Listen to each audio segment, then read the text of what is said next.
Hello and welcome to the Gazette discussion for 13 July 2021. My name is Harsh Singh and in this discussion we will cover many interesting articles through two videos. The first video is on the featured news, that is the Northeast Council. In this video we will talk about why Northeast Council is in news and then what is the important mandate, important work which it has to do and how it has aided the development of Northeast region. The second video will contain the rest of the articles. That video will contain first this day in history about Jatindra Nath Das and the important fasting that he undertook as a political prisoner in 1929.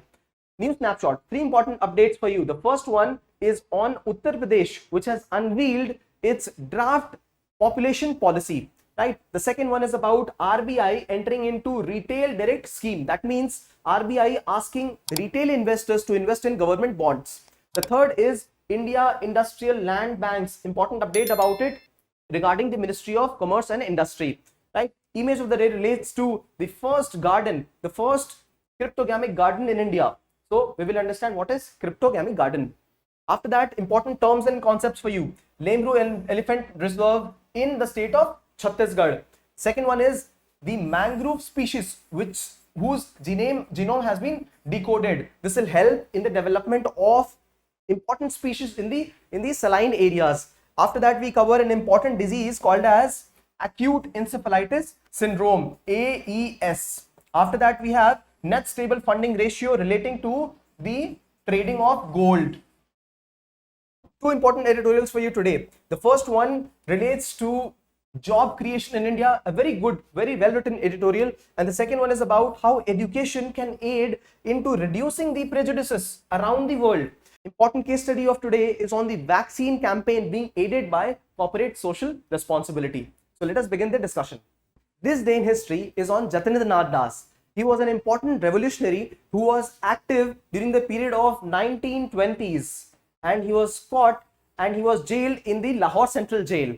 Or what was his main agenda? His main agenda for doing this fast was to ensure that the political prisoners, the Indian political prisoners, be treated in equality with the European political prisoners, right? So his demand was they being given good treatment, right? They being given good food to eat. They also must be given newspapers to read, etc. So this was the main demand. He was also jailed with people like Bhagat Singh. But when his condition deteriorated, Britishers, all they could do was ask him to leave the jail and give him some advantage, leverage through releasing him on bail. However, he did not agree to it and after 63 days of fast, he died. New snapshot. The first snapshot is on Uttar Pradesh government revealing a new population policy 2021 to 2030. Right now, before that, we must understand that India is supposed to become the most populated country in the world, surpassing China by the year 2027.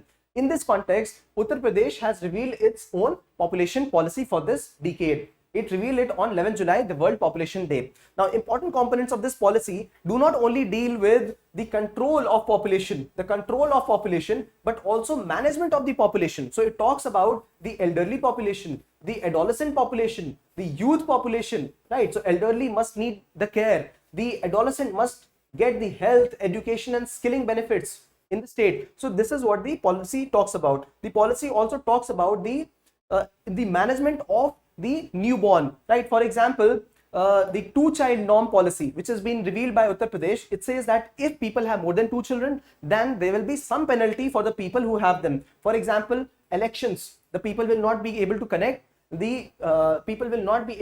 contest the local body elections. There will be no government jobs for them. They will also be penalized negatively in terms of service benefits and they will also not be able to receive subsidy. So this is a kind of deprivation for them, or this can also be an incentive for the people who have 1 or 2 children, right? So this is one important component of it. The second one is about ensuring birth control and hospital management. So ensuring the availability of contraceptives, ensuring that safe abortion is also planned. So these are important components. The second component of this is the same. The third component deals about the other population, right? For example, elderly and adolescent, right? It also talks about ensuring that mortality rate of people already born is reduced, right? So the idea is to bring down the TFR to 2.1, total fertility ratio to 2.1. Now, what is the concept of TFR? Total fertility ratio. Now, the idea is that when a female gives birth, she can give birth to male or female, right? So supposing that she gives birth to two children, one male and one female. This female also can later give birth, the male cannot. So the male will die, but the female will die and she will give birth to two children, again male and female. Why are we considering male and female both? Because in ideal scenario, one male is born and another female is born. Now, so this is how one female can have two children. And why 0.1? 0.1 indicates that there is a possibility of death of the child. So 0.1 indicates that possibility. The idea is to ensure that TFR 2.1 is maintained, first of all achieved and maintained for the country, right? This policy is voluntary in nature, so it will not be enforced. Now, certain states did try to enforce this policy. However, some results have been also shown in our article. The results of this enforcing is something like this. People have even tried to have sex selective and unsafe abortions because some states try to enforce this two-child norm. So this is a very disastrous situation. Also, men also divorce their wives. They divorce their wife to be able to avail government facilities and benefits. So this is a very drastic situation. Family also gave up their children for adoption. So these are very drastic situations. Now, there are also mechanisms through which we understand that population control and coercive measures do not work. For example, the state of Kerala and Tamil Nadu. These are the states which talk about development of the population and not control. And they have shown that through development, total fertility ratio can be brought down, right? This is where we must understand that India's population is also slowly and steadily declining in the accelerated rate. Now, this is where we must also understand that total fertility ratio of India is actually decreasing, right? So we need not apply coercive methods. For example, the total fertility ratio of India in the 90s was 3.4 and now it has come down to 2.2, which is a very good number. Also, the decadal population growth rate also has reduced from 21.5 to 17.7%, right? So per decade, the growth of population has actually declined. We are going to increase the population, but the increase will be lesser than before. So these are very good measures for the future of the country, right?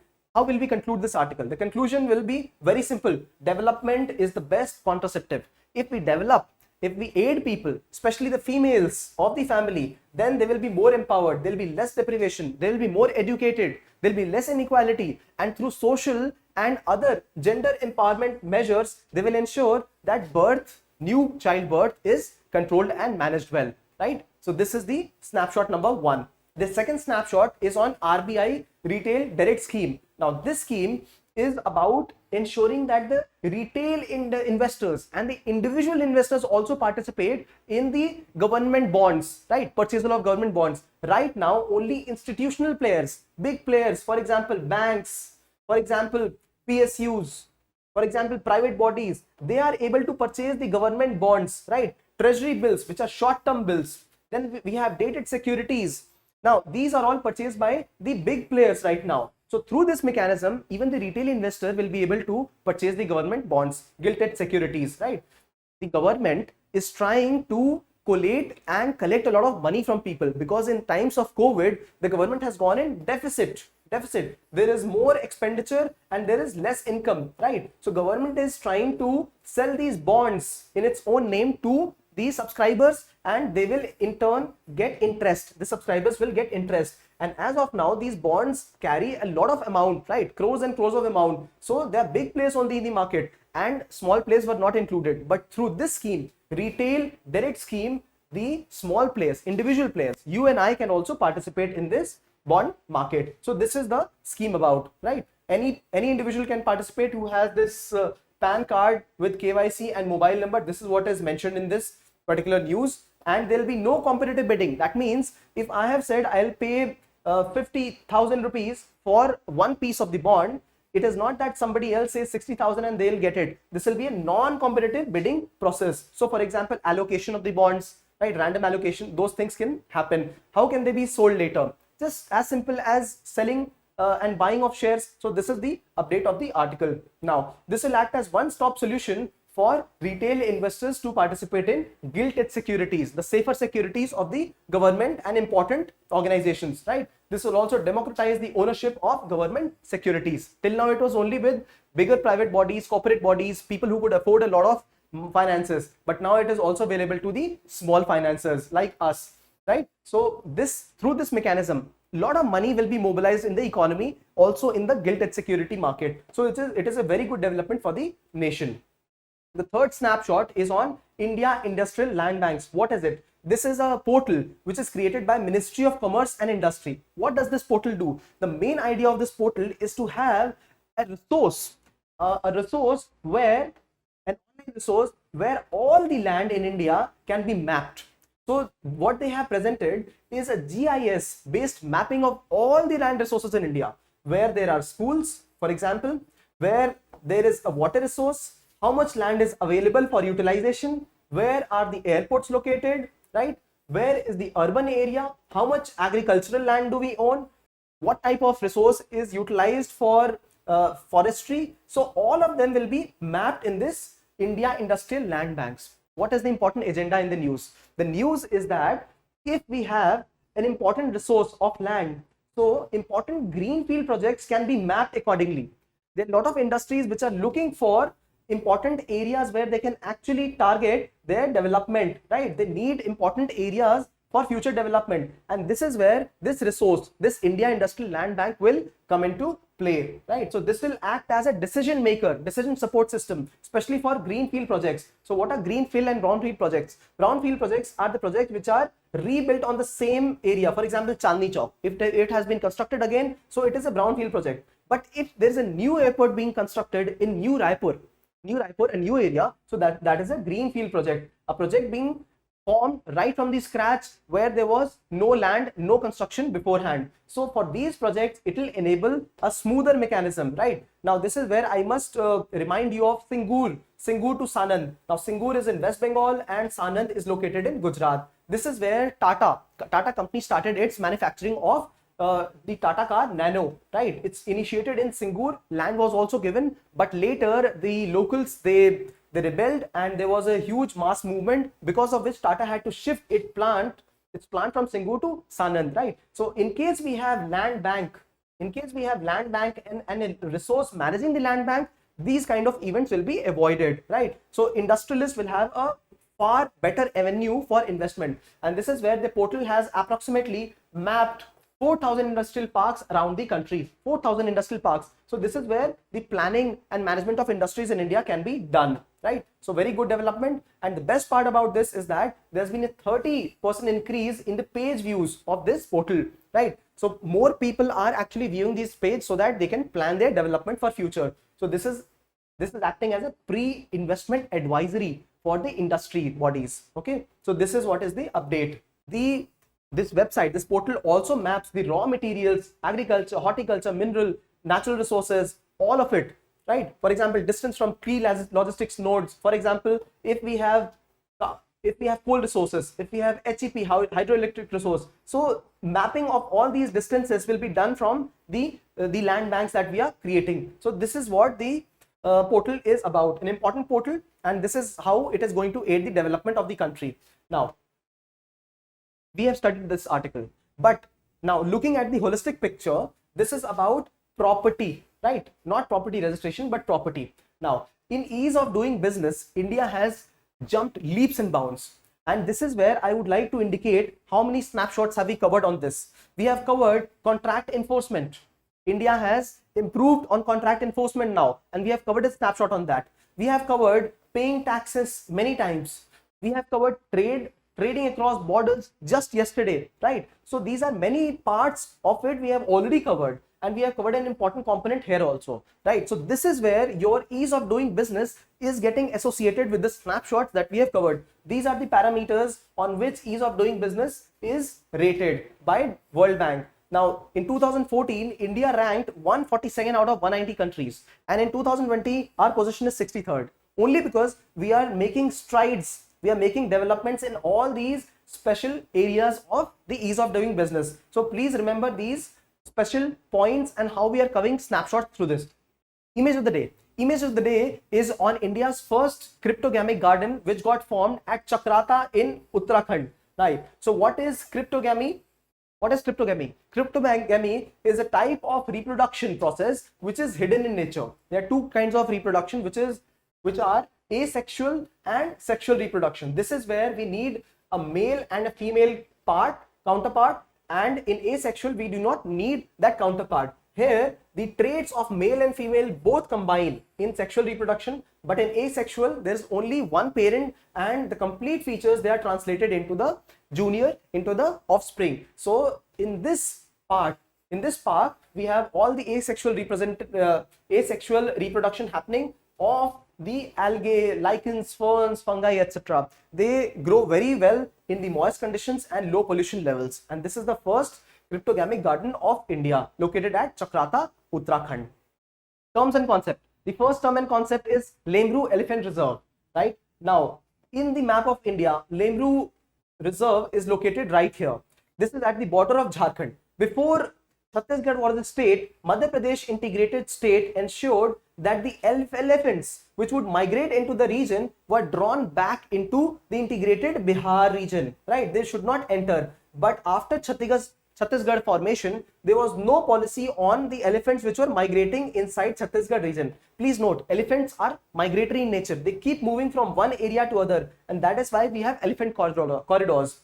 This is where there was a proposal of formation of an elephant reserve in this area, Lemru area. However, Lemru area has got multiple stakeholders. One are new elephants which are coming in. Second one is, this is a coal-bearing area. This is a coal-bearing area, important area which has already been auctioned by the government to the government of Rajasthan, right? And then we have village communities. So these are three important stakeholders. And lately the government has asked to reduce the area of Lemru Elephant Reserve from 2000 square kilometers to 450 square kilometers, right? So this is because of certain pressure from the coal-bearing areas and certain pressure from the villagers who are saying that there might be translocation of the villages because of the presence of the reserve. However, the interesting note about this is that the conservation reserve which is getting formed, this does not need translocation of people at all. This does not need translocation of people because elephant reserves are not recognized under WLPA. They will be put here under conservation reserve. So locals can actually participate in the conservation of elephant reserve. There has been a rumor by the stakeholders of coal-bearing areas, by those organizations which are benefiting from coal-bearing areas, that villagers might have to translocate, and therefore the government under pressure has to reduce the area under Lemru Elephant Reserve. So this is the story behind this. You can also read the detailed story of it on the website where we have provided the source links to this article. This is in the Korba district of Chhattisgarh.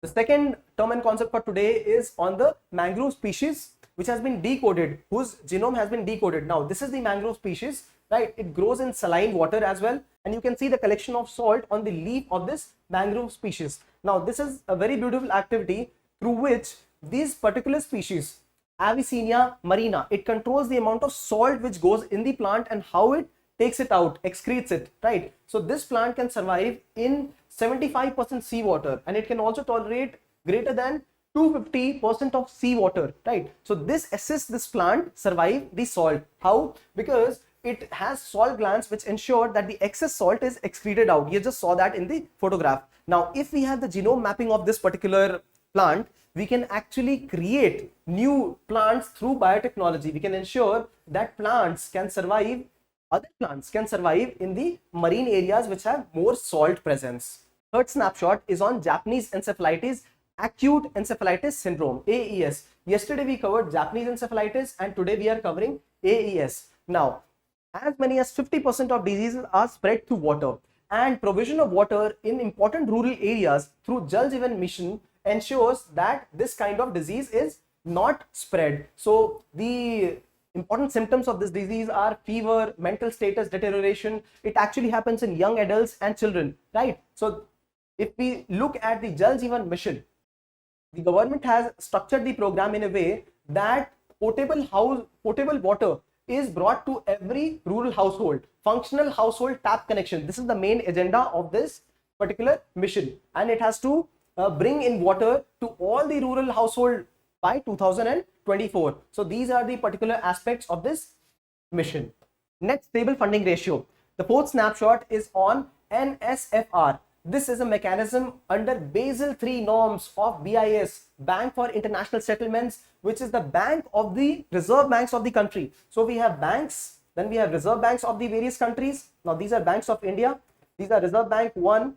These are the central bank of another country, central bank of another country, and various banks. And all the reserve banks coordinate with a central bank called as BIS, Bank for International Settlements. This is located in Switzerland, right? So this ensures, this bank, BIS, ensures that particular norms are followed all around the world, right? So one of the important norms of under it was net stable funding ratio. Now through this norm, the BIS ensured that adequate capital was available with banks and important trading bodies, right? So that trading daily with commodities and other entities was easier, so that banks had certain liquidity, right? Suddenly if the market falls, they do have liquidity to trade. So the update is that Britain has carved out an exemption for gold clearing from Basel III norms, right? So when gold is traded, the idea was again to have stable funding ratio in gold in banks, right? So banks needed to have certain amount kept in reserve for trading gold, but Britain has carved out exemption because the important trading body said that gold itself is a liquid asset. So why do we have to keep so much of reserve? Let us keep lesser reserve. So this is why net stable funding ratio is been in news, right? So remember this term.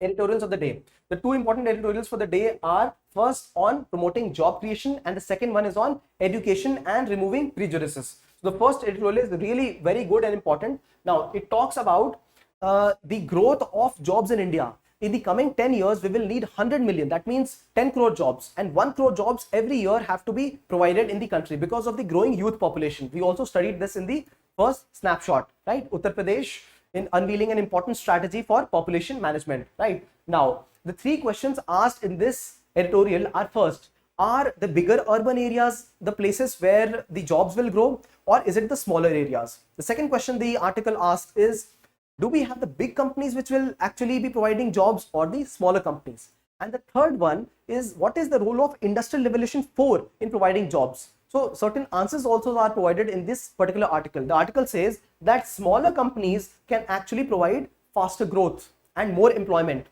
It also says that tier 2 cities and tier 3 cities can also be providing more urban growth through provision of jobs, right? Especially blue collar jobs, right? Blue collar jobs deal with the jobs in which mechanical labor is also required, less technical and brain skills are required. For example, the job of sanitary workers, the people working in the industries, etc., right? The article says that the 4 factors in production: land, labor, capital and entrepreneurship, they are available in India. However, entrepreneurship is not helped through the provision of land, labor and capital, especially the availability of land and capital. Now this is where you can link the article to the article we just covered on the land banks, right? So this is how we are facilitating these provisions right now. This is what the article mentions.